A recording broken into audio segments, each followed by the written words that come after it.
So we'll see, is it simple or not? Is it funny or not? Typically, this is so funny. So students just have fun through all the course. But this is also some complicated thing. Well, would you like me to start from exercise or some little bit of theory? What would you say? Let me show you exercise. This is the best, because you see, the course is quite big, huge amount of pages. So what we're going to do through the course, we execute attacks. All right. For the purpose of this demo, I have prepared a few victim machines, such as Windows 8 with Microsoft Outlook, and Windows 10 as well. So 2 virtual machines, this one with Outlook, and I will simulate the some conversation between me and Miroslav in email. I will also sniff this conversation and issue the fake email, and you'll see what's going to be next. All right, so I have tested just a little bit, so please don't pay attention to this. Let me start from scratch. So on this victim machine, I have email configured. Let me show you the account. Like this account, Miroslav Kucka, which has the email address of miroslav@windowsnt.lv. Now, could you please tell me if you see the text clearly? This could be quite important if you do or not. We can see it. Yeah, good, thanks. All right.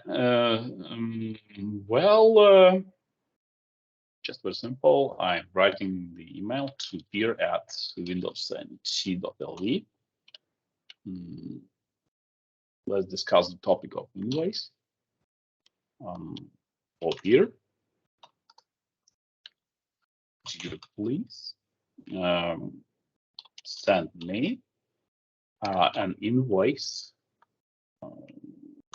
for January. Well, and some signature, such as we got Miroslav. At the same time, the attacker is listening for the network. Let me show you the attacker machine. Let's do this one. To attack, I will utilize 2 virtual machines, Kali Linux and Windows Server 2019, just to show you that everything is possible on all operating systems. Well, on this machine, I have installed a few hacking tools such as Kane. If you are in IT security, you probably know what's that, and Wireshark. I will analyze the traffic. Let me begin from scratch on this, on that too. Right, so I'm launching Kane. First, I will discover the network. So I'm switching my network card to promiscuous mode. Okay, go. Then I'm gonna scan the network in Sniffer. Okay, remove everything, just nothing remains. So scan the network.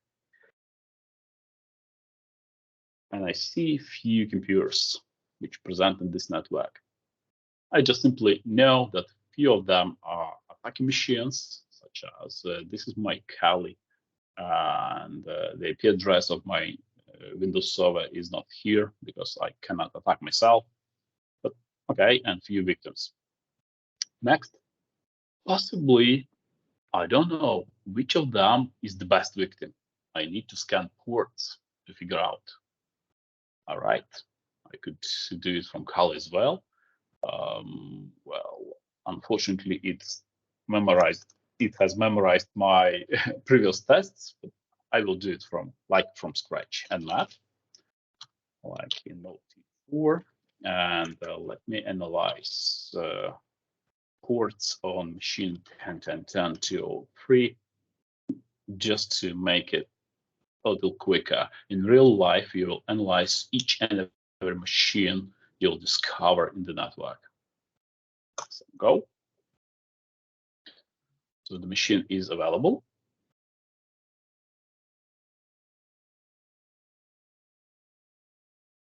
Just a few seconds. Nmap will prepare a list of open ports. And this is also important for both real life work and exam, CH exam, because you must know Nmap and switches and how it works and everything. So I see something interesting here already, such as few ports are open, like SMTP, DNS, RDP. Good. Something suspicious in here. What exactly is going on behind the ports? Because having just a port number of like 53 is not necessary to be a DNS, because DNS typically works on protocol UDP. Okay, but TCP is utilized to transfer zones and so on. All right, so I need my results. Typically, this may take up to 2 minutes. All right, and the thing I would like to know from all of this, let me double check.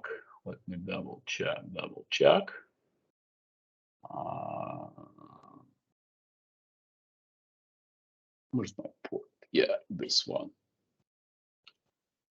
Pay attention, is this one.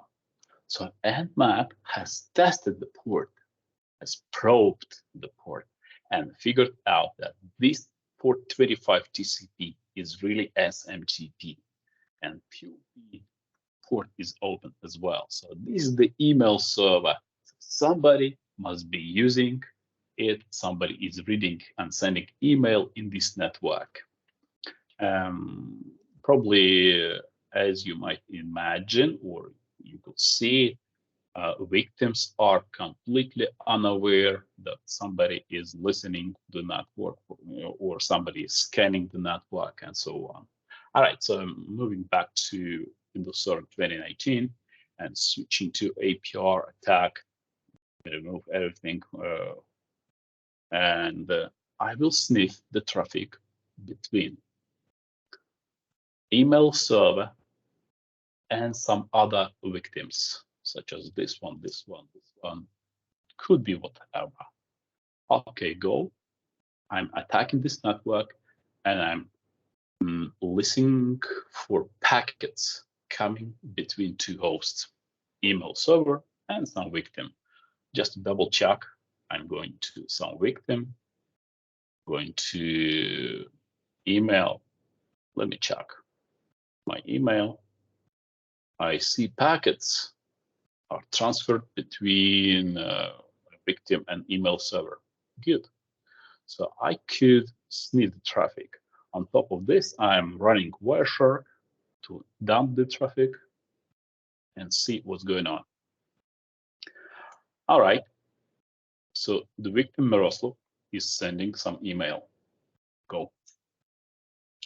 Do I see it in my Wireshark? Yeah, I do. Let me show you. Because we are sending email by using SMTP, so I am filtering SMTP. Go. And yeah, I have some packets. All right, let me figure out. Right click, follow TCP stream. And this is the email message, which came from Miroslav to Peter. Okay, let me save it to my desktop. Save it to desktop. Miroslav to Peter. .yml. Good. Let's see it from the Outlook view. Opening. And look at this. This is the email I recognize on my attacker machine. Let's check on victim machine. So this is the message which was sent by Miroslav. Could you please tell me a few things? First, is it really the same message? The original message? Just say yes. Yes, because this is the original message sniffed from the network.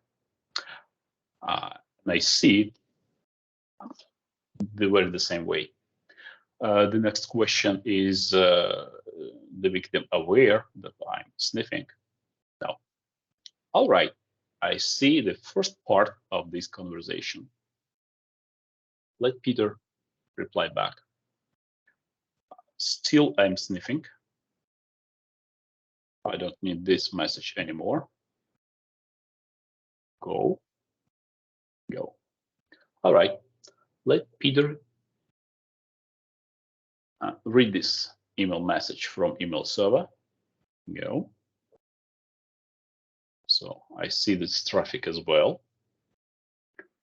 All right, that's the message from Miroslav. Hello, Peter. Could you please send me an invoice? I don't have an invoice ready. Let me reply. Hi, Miroslav. On my way. I'll drop the message in a few minutes. So here. Go. All right. Now let me check what actually is possible for attacker to recognize in this traffic. Still SMTP. Well, right click, follow TCP stream. Let me save it in a more readable way. Save as on my desktop here to Miroslav.html. Go. And I don't need to sniff this traffic anymore. Let me check what I see on my desktop. Here to Miroslav. All right. Yes, and this is exactly the same what a victim has sent to another victim from Peter to Miroslav. Yeah. Why it was important for me as an attacker? Because I see all the conversation, I see that victim is ready to accept the message from Peter. Miroslav is ready to accept the message. All right, now it's time for me to intercept this communication in a little different way. I will form my injection. All right, so I'm going to stop the attack. I don't need to sniff anymore. No cane, no Wireshark, good. Let me configure my Outlook. So I'm going to Control Panel.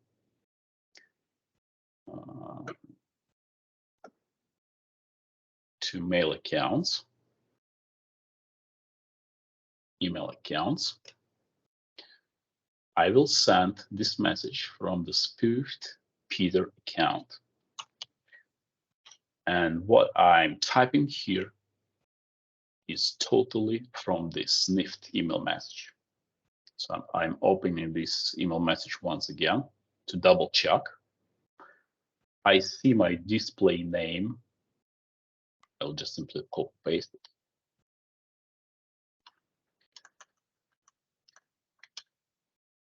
That's the display name. That's the email address. So in this situation, I don't need to create some fake account. I just steal somebody's identity. What was the email server? I could also figure out from the traffic. Like, I know the IP address if I want. I could do it all different way. What about DNS? as you might see,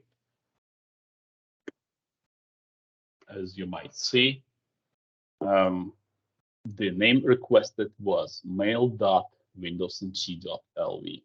Good. So I could type the same DNS name in here, mail.windowsnt.lv. That was for both types of traffic, for POP and SMTP. So I just simply know it. Actually, I don't need the username because I haven't sniffed for credentials from this traffic. I could, like, if I switch to POP, I will see credentials in here as well, possibly. But sometimes it's not possible because, just for instance, in this conversation between the client and the server, NTLM session security was used. I will not spend my time trying to crack this password, to crack this NTLM hash. No, I will just simply send the message from whatever, just whatever. I don't need the password. I don't need to test the account. Go. Close. And now I will click reply all on my attacker machine.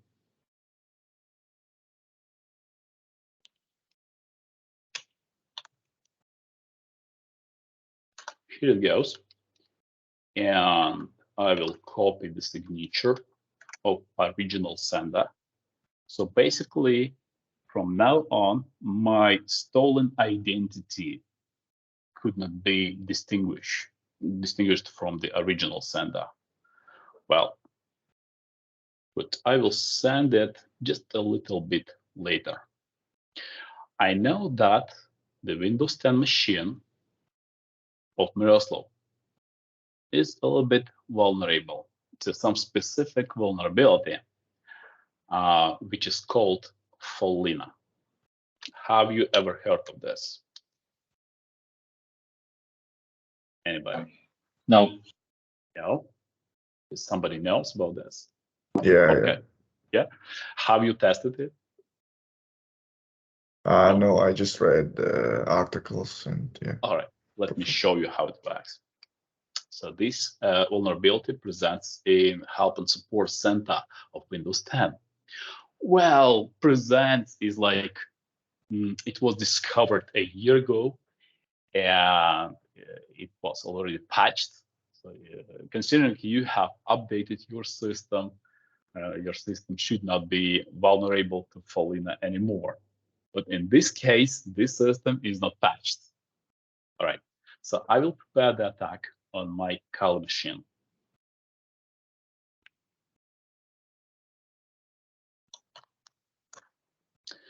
I have prepared Follina by downloading it from GitHub, just the separate vulnerability, not vulnerability, but exploit. All right. So I will compile it. Let me double check my command line. It's going to be Python. Python 3. Well, Follina.py. It already presents me some tips what to do next because I have tested it before. Let me do it in quite simple way. Start cmd.exe just to show you that it works. Should be good. Permission denied. Oh, thank you very much. Where's my sudo? It's in here. Python 3 Follina.py. Yes.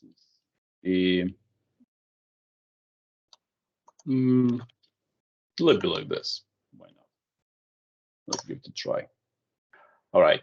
So I have created the document, well-crafted document, which contains the exploit for this vulnerability. And I need to deliver this document to my victim. That's why I needed an email at all. Okay. The question is, how do I get this doc file from Kali to my attacker machine, to Windows Server? Quite simple. Well,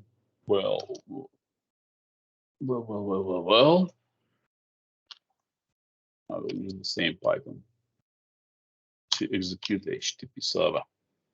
HTTP.server, no, HTTP.server on port 80, why not? Go. I know my IP address of this Kali machine, IP address, yeah, this one. So I will download this doc file on my attacker machine, just simply by using browser, whatever browser. Stop it. And 249, go. Save.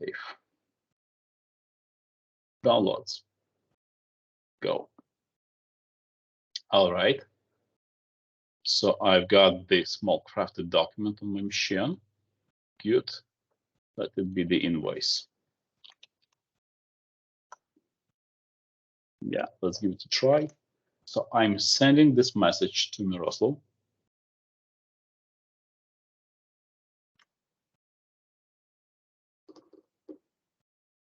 Well, double checking everything. So I'm using stolen identity. I'm replying to previous messages, which increases the level of trust just dramatically. And I have attached the doc file with the exploit. Go.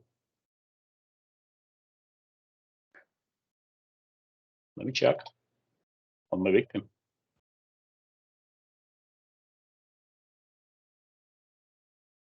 There it goes. As you might see from previous conversation, the display name is very the same. Well, and Pierre has replied to previous message, so possibly I could trust him. Yeah, and there's the invoice I have requested, like Miroslav has requested. Good. Let me try to open it.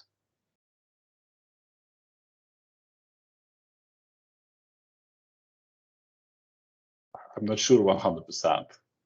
Let me check. Oh yeah, of course, new office. Let me just simply double check it. Oops, detecting issues, which basically is the trigger that shows you that vulnerability was triggered.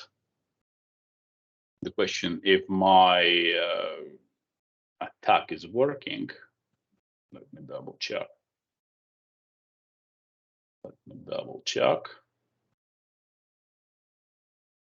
You haven't launched the CMD. I want my CMD.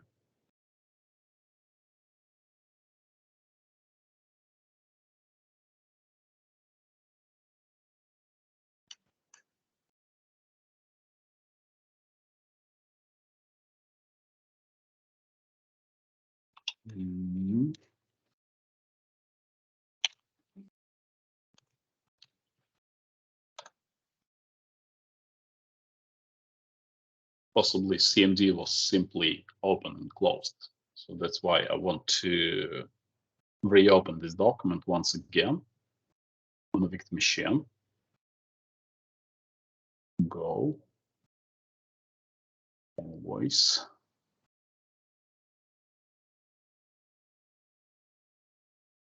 I'm waiting for some reaction on attacker machine as well.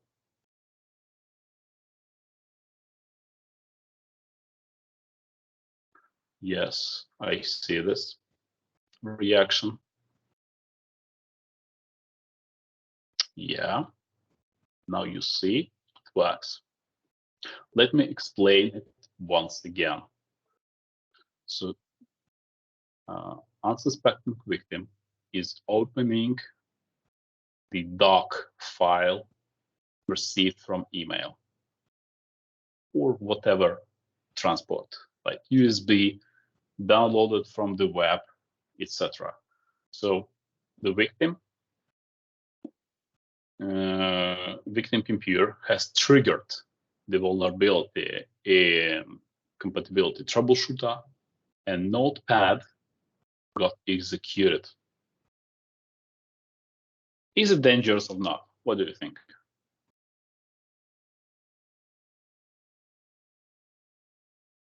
Yeah, of course.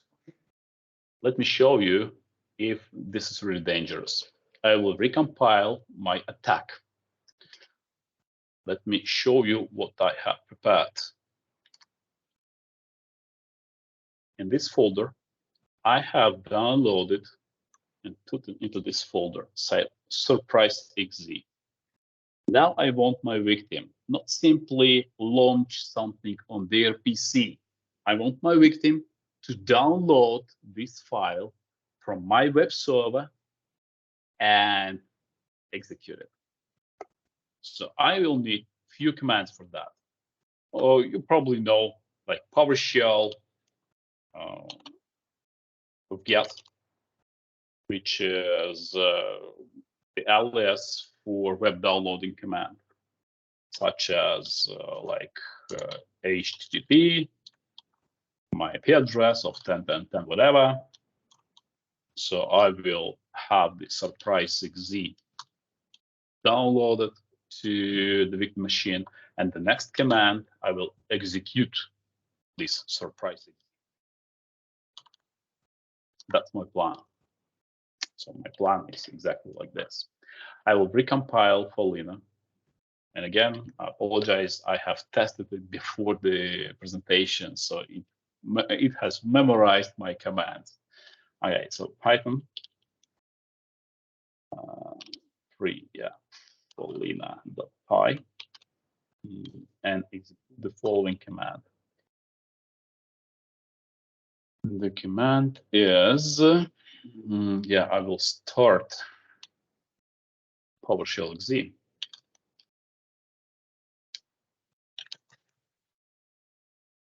PowerShell exe, and I will execute PowerShell command from this. This system looks a little bit complicated. Why not call it PowerShell directly? Because I want it to work 100%. So 100% it works from CMD to call PowerShell, and from PowerShell you do whatever you want. So get from my web server, from my Linux machine, from my Kali machine, 10.10.10.249, on port, whatever port. As you might see, I have launched this web or server on port 80. Okay, this could be 8080. Just simply to not to retype the whole command. Well, so port 8080. Probably port 80 is allowed in your company or at home, whatever. So I need to download surprise.exe and dash out file. That's the big question. Where do you put the file on victim machine? Typically, you select some folder where victim has right permissions. So to save the file and then execute file from that folder.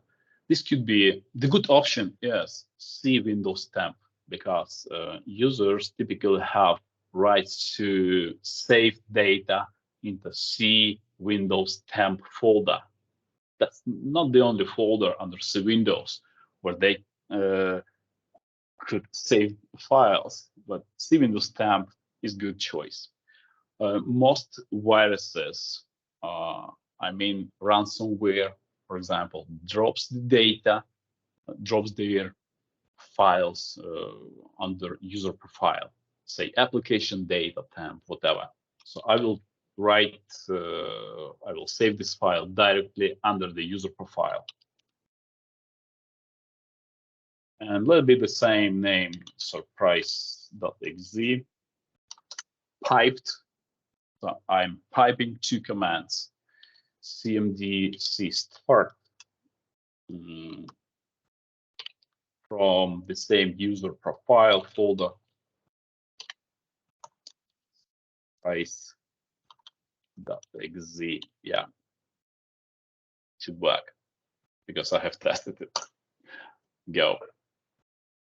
All right, to trigger the attack once again, it's quite enough for victim to reopen the document. Just reopen it. And let's check for Kali reaction. Something is going on.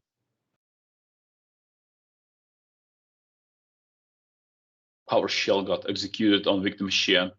Something was written to the disk. And yeah, this is it. As you might know, I'm from Latvia, so this is the Latvian ransomware. And it states, Latvian police department, your computer is blocked and you need to pay some money to unlock your PC. Wow, so this is the way the victim was encrypted.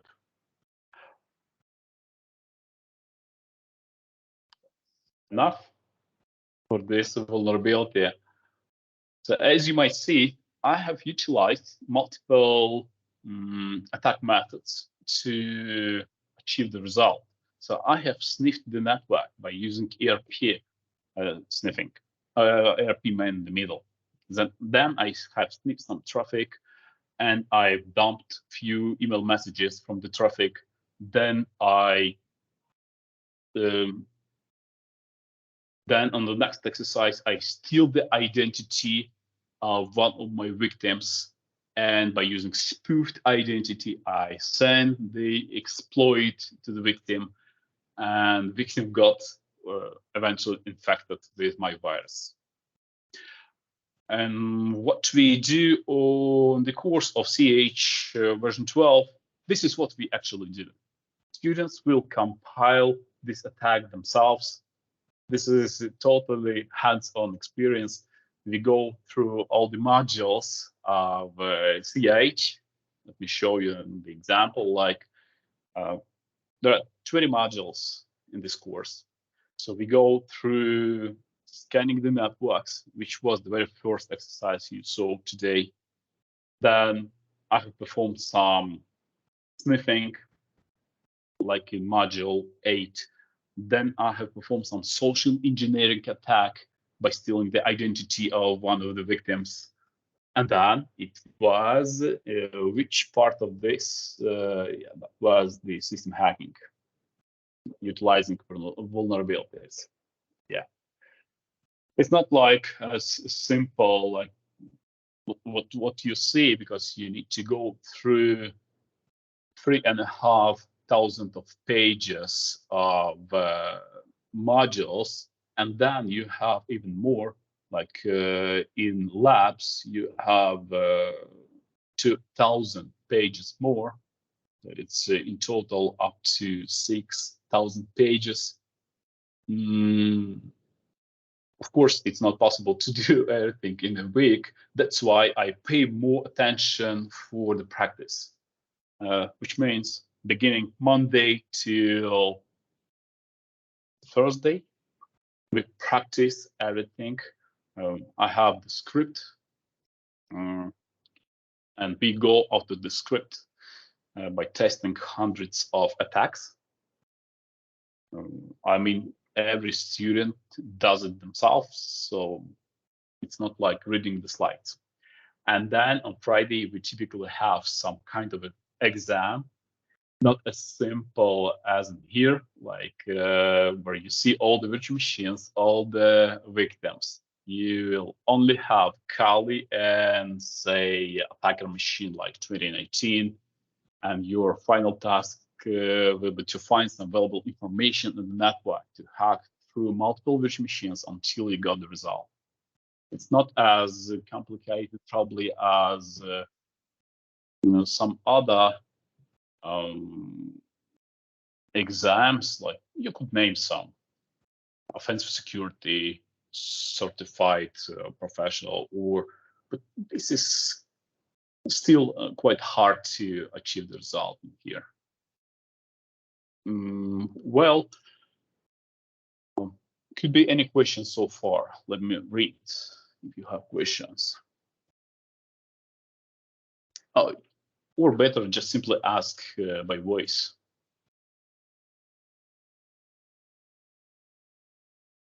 Of course, you need to have some experience, like at least IT support level experience, not to have issues with command line, or you need to understand some basic things of how computer works. I will explain in case you don't have quite a lot of experience. I could explain to you how TCP/IP works. In short, how we do perform ERP spoofing, or say in module SQL injection, we go through all the list of possible commands to trigger SQL injection and hack into the web server via SQL injection. Or say if you don't have an idea of some basic concepts, okay, we will go through. This is quite intense work through all the week. So I expect you to have some experience with at least the basic administration skills or support skills and basic terms, like you don't need to be surprised with multi-user environment or what permissions are. Any questions so far, please? I see some question. What approximate time is needed? I'd say half a year.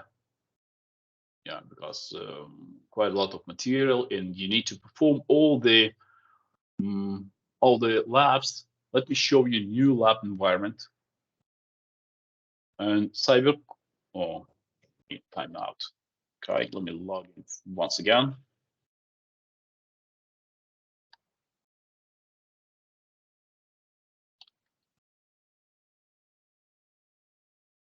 A new lab environment. EC Council have prepared some new website, something like iLabs before. There you could test yourself on some specific skills, specific attacks. I cannot present you something at the moment because I have not the course assigned yet. When you got the course, when you have the labs assigned, you will see. The idea is that,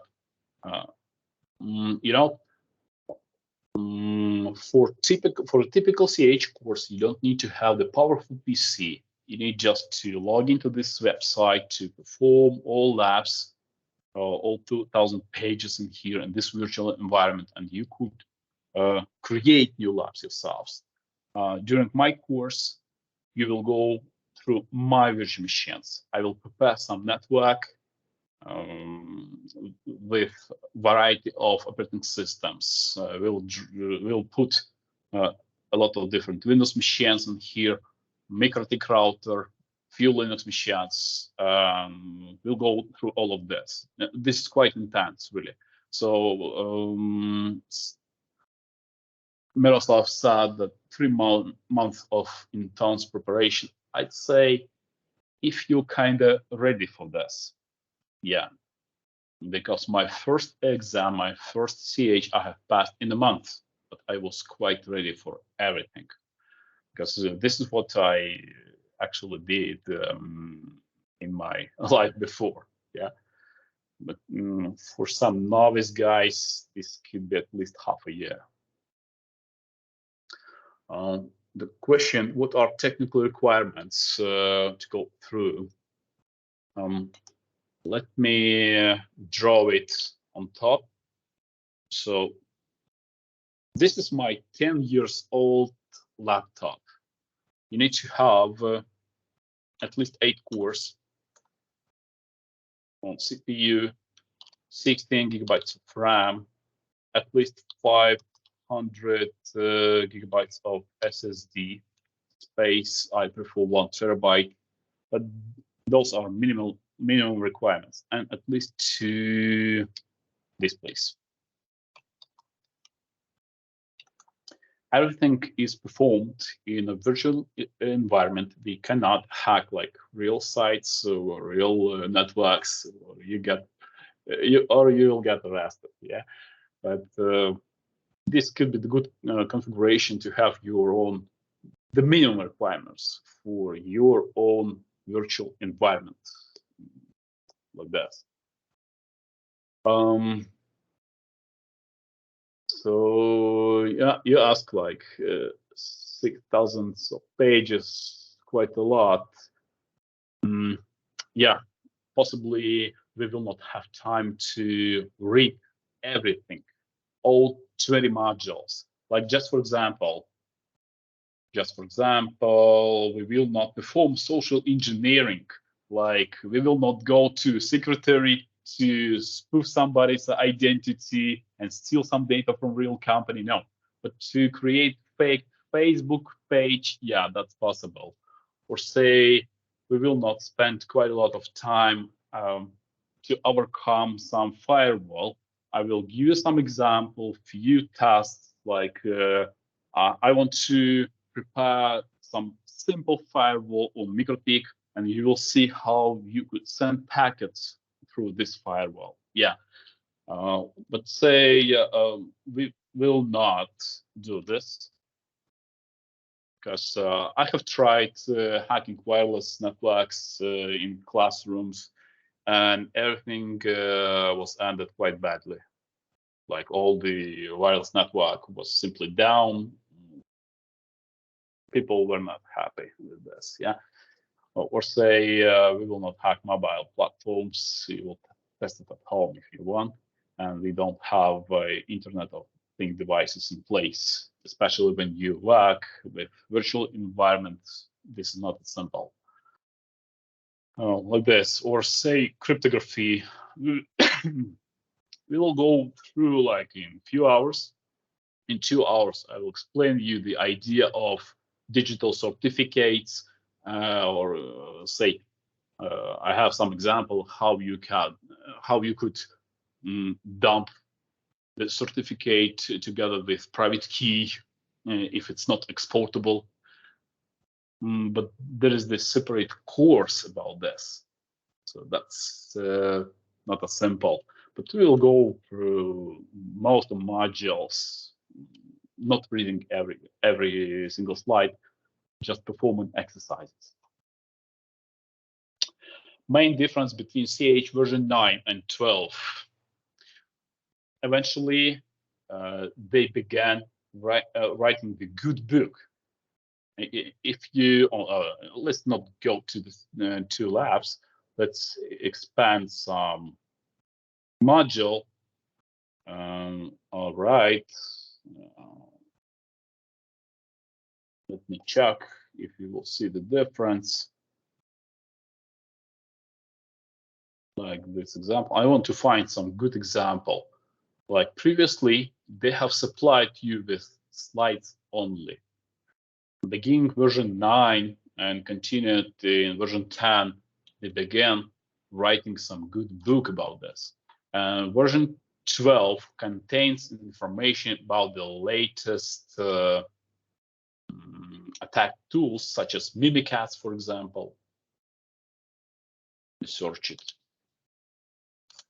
And they have examples of pass the ticket, pass the hash, golden ticket commands. So say with me, you will test how pass the hash really looks like. As you might see, now they have added more updated exploits and tools. Version 9 was not the best, I'd say. So you need to be up to date to pass this exam. More questions?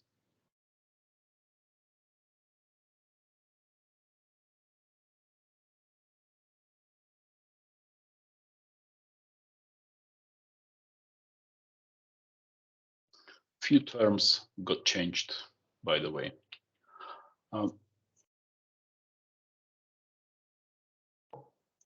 Just too much material to explain more. Something got changed, not dramatically, but now it's way better than it was before. Say if you have passed version 9, this should not be too complicated, too hard for you to pass version 12. Yeah. Still, you need to keep your status up to date, isn't that?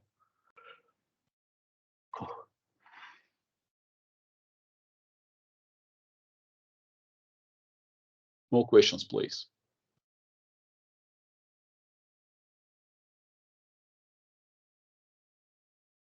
Answering one more question.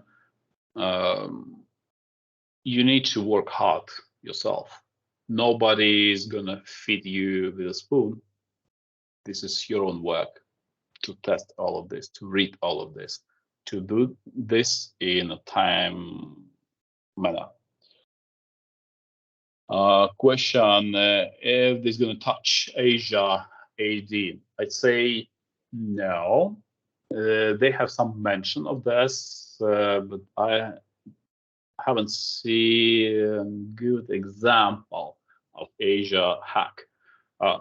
Fortunately, they have added Active Directory to the course.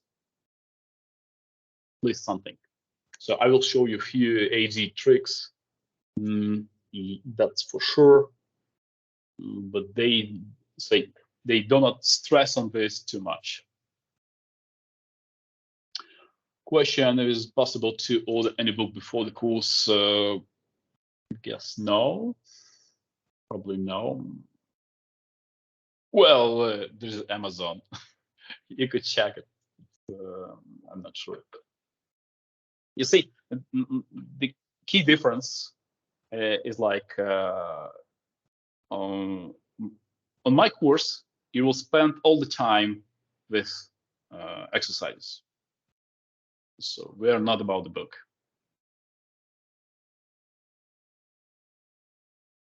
Let's say you will read it at home.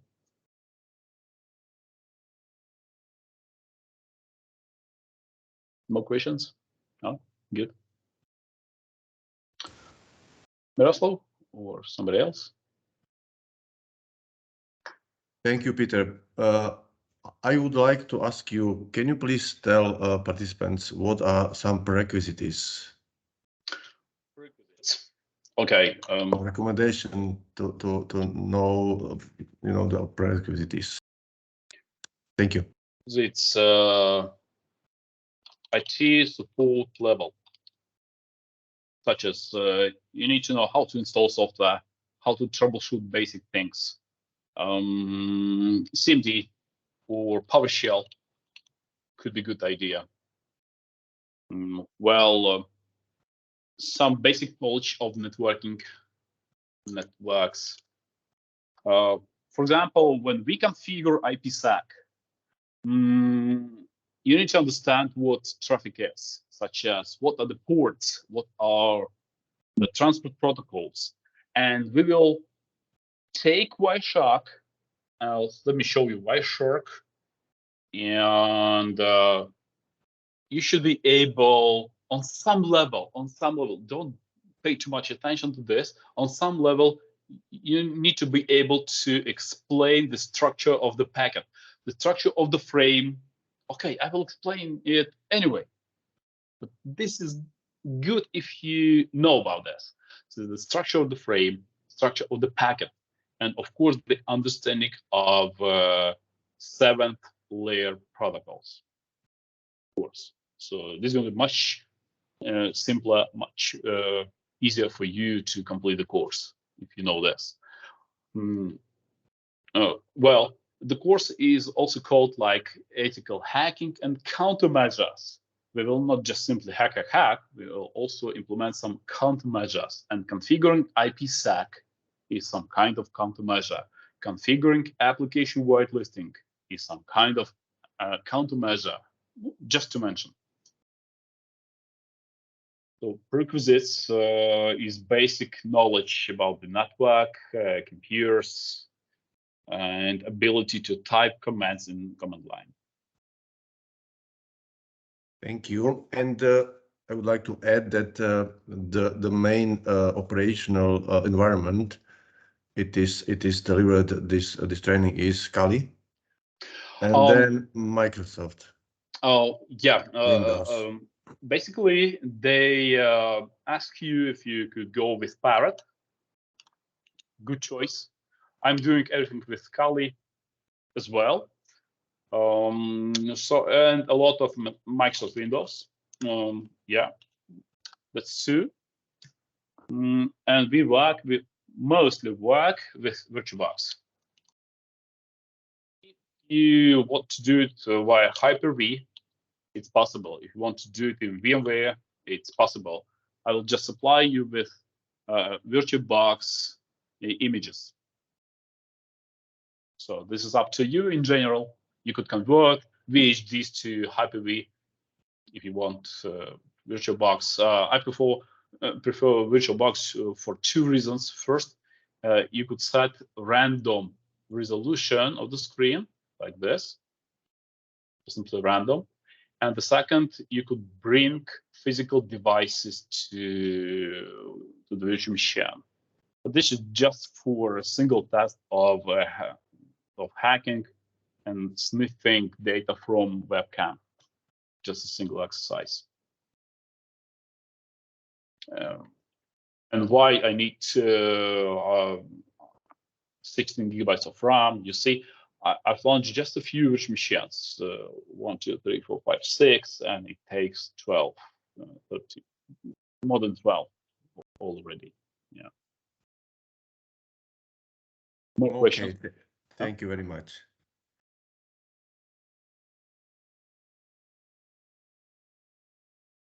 Any more questions, guys?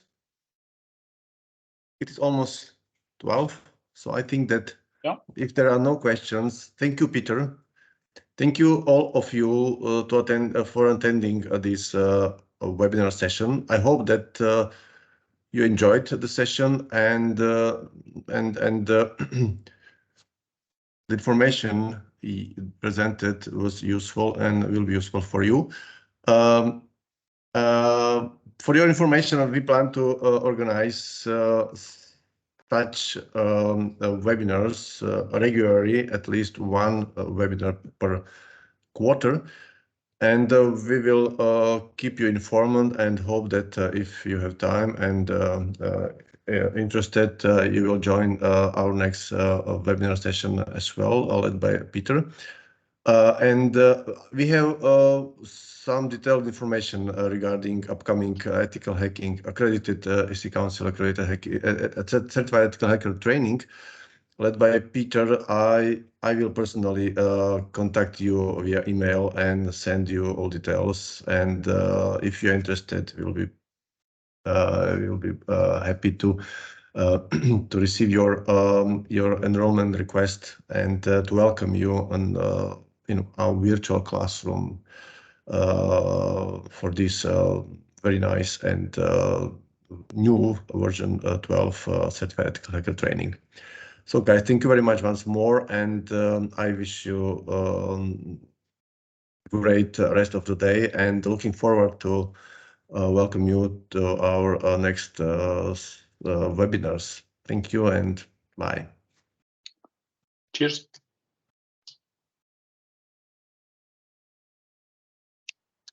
Okay, bye.